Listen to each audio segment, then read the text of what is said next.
Every time the man goes up a floor in the elevator, he has to say how many floors are left. People around him look at him strangely, but he doesn't care. It's his wife's delivery day. But when his wife finally steps off the delivery bed, she doesn't even glance at their newborn daughter. Without a second thought, she turns and runs off, leaving Sam, who has the intelligence of a 7-year-old, and their newborn daughter behind. Sam didn't know what to do. He clumsily held the girl and bought some baby supplies. He named her Lucy, after one of his favorite Beatles songs. But the little one was really fussy, waking up several times a night. While changing Lucy's diaper in the middle of the night, Sam got a call from his neighbor complaining about the noise.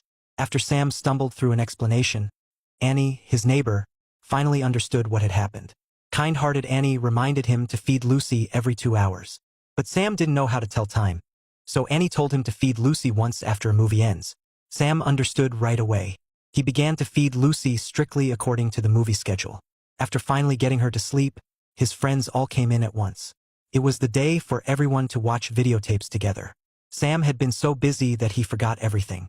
Since there was no one to take care of Lucy, Sam had to bring her along. Fortunately, he was able to take care of Lucy well on his own. However, having a child interfered with his work. During work hours, Sam had to leave Lucy in the care of Annie, who suffered from agoraphobia. Although Lucy didn't have a mother, she grew up in an environment full of love. When Lucy turned 7, all kinds of strange questions began to emerge from her little mind. Daddy, where does the sky end? Why does the moon follow me home? Why is the sun orange? Where does the hour go in daylight savings? Daddy, do I look more like you or Mommy? His genes did not affect Lucy. She was smart and healthy. Sam was very happy, but he gradually found himself unable to answer Lucy's questions. Lucy also realized this, but instead of showing any discontent, she comforted her father earnestly, saying that at least her dad would go to the park with her. Before Lucy started school, Sam and his friends took her to a shoe store to buy shoes. Lucy didn't pick any of the flashy sneakers they chose. She went for a simple pair of little black shoes. However, Sam's money was still not enough. So his friends chipped in what little they had to help cover the cost. Even then, it wasn't enough. Luckily, the shop owner stepped in and covered the rest, even giving each of them a balloon. Though Sam didn't know much, he always wanted to give Lucy the best he could. Bedtime stories every night, playtime together, and never missed parent-teacher conferences. Lucy was never a child lacking in love and companionship.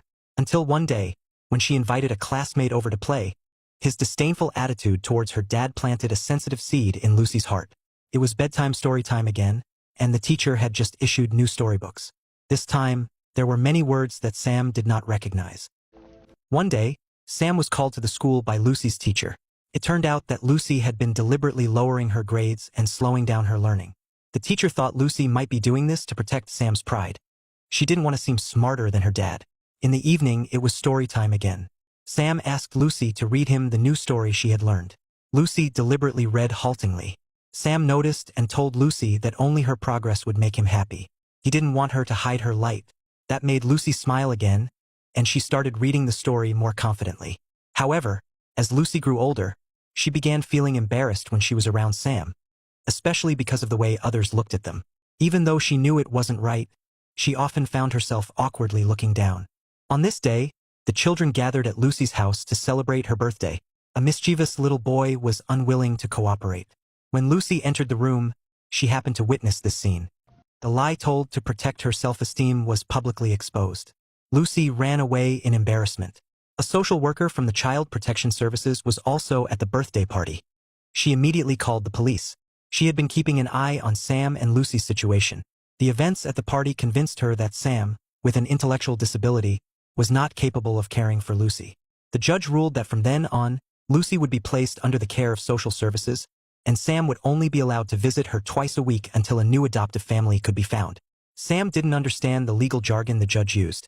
He only knew that Lucy would be leaving him. He went to find his friends, and they told him that the first thing he should do was find the best lawyer. The name of the top lawyer, Rita, caught his eye in the newspaper. Rita was very busy, with a mountain of cases on her hands, and she even had no time to pay attention to her son's messages. Faced with Sam, who clearly couldn't afford the high lawyer fees, she casually said she would introduce a more suitable lawyer to him and sent him away. But Sam didn't give up. He kept coming to find Rita every day.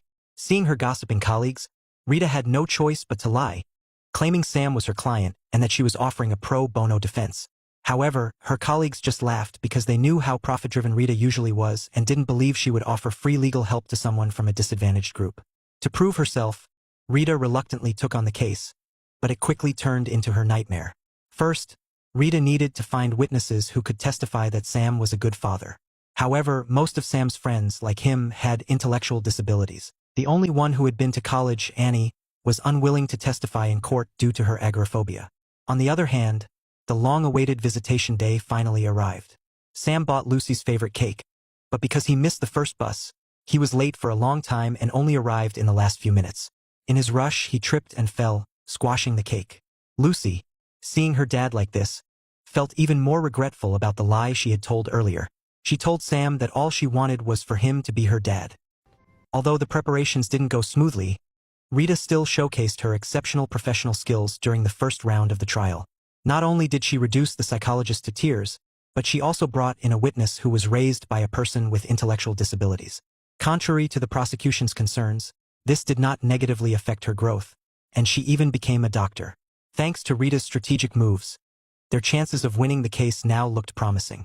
However, during a break in the trial, Lucy sneaked out. In an attempt to stay with Sam, she lied, telling him that the social worker had just agreed to let them go to the park.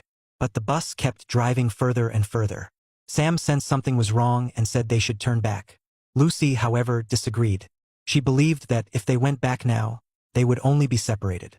She told Sam about a mother who had lost her case and hadn't seen her child for 6 years. The only way for them to stay together, she thought, was to escape, change their names and live under a new identity. But by evening, they were discovered by the police and taken back. Rita was furious. Sam's irrational behavior was very damaging to their chances of winning the case. But Sam didn't understand what winning meant. He just wanted Lucy to be happy. Looking at the little girl who was about the same age as her son, Rita's heart softened. The next day in court, Lucy denied sneaking away the night before. The prosecutor told Lucy that now she was growing up, her needs far exceeded what Sam could provide. After hearing this, Lucy paused for a long time. Just when the prosecutor thought he was going to win, Lucy slowly spoke up. Lucy needs love and Sam can provide love. But at that moment, the screen went blank. Afterwards, Sam would pray every day, hoping that Lucy could come back to him. All of this was seen by their neighbor Annie. When the next court session came, Annie overcame her agoraphobia and came as well. In the courtroom, she firmly stated that Sam was a qualified father and that Lucy was so smart precisely because she had a dad like Sam. This was a very special trial. Sam is the father of a 7-year-old girl named Lucy, but due to his intellectual disability, social workers from Child Protection Services believed he was unfit to care for Lucy and took her away from him. In order to regain custody of his daughter, Sam hired the well-known lawyer Rita to help him with the case. The case was challenging, but with Rita's strong expertise and the support of their neighbor Annie, who testified that Sam was a capable father, their chances of winning increased significantly. The next hearing was the most crucial one, where Sam would be questioned in court. Rita took Sam back to her home, an empty, sprawling mansion. There, she saw her son sitting alone watching TV. Despite their material wealth, the boy had never received love and attention from his parents. Seeing her son, who resisted communication, Rita felt exhausted. She decided to focus on rehearsing Sam's defense for the next day's court appearance and also prepared a neat suit for him. Everything seemed in order, but before the hearing, Sam accidentally forgot to put the lid on the blender while making coffee, spilling it everywhere. Covered in coffee, he hurried to court, but still ended up being late. As soon as he arrived, he had to take the stand and give his speech. However, Sam had completely forgotten the words he had planned to say, and soon found himself falling into the prosecution's trap. Sam broke down in tears, admitting his feelings of inadequacy due to his disability. He wanted Lucy to have a better life, but he couldn't provide it for her. Ultimately, Sam reached a breaking point. Later, Sam saw Lucy again. They embraced tightly. Their tears kept streaming down, but the court still decided to separate them. Sam felt desperate and helpless, consumed by darkness. Sam and Rita returned to their own lives. After the trial, Rita, who had always been busy with work, began to realize that she hadn't spent enough time with her son. Sometimes what children need isn't wealth or resources, but their parents' love. She started trying to be a better mother. Though Sam lost custody of Lucy, he still had visitation rights. On the day of his visit, Sam put on clean clothes and brought a small bouquet of flowers. But from a distance, He saw Lucy playing in her new home's beautiful front yard. She shone brightly, like a diamond. Sam silently walked away. What he didn't know was that Lucy had been waiting for him, sitting in that beautiful front yard. But she wasn't happy at all. After losing Lucy, Sam fell into despair. Day after day, he locked himself away at home. One day, Rita came to visit him and was shocked by what she saw. She encouraged Sam to pull himself together, to make money and prepare for an appeal to regain Lucy's custody. But Sam broke down completely. Rita knew that Sam's life was tough, but the last thing he should do at this moment was give up. She convinced him to move into a new apartment so he could be closer to Lucy, and she even helped him find a dog-walking job.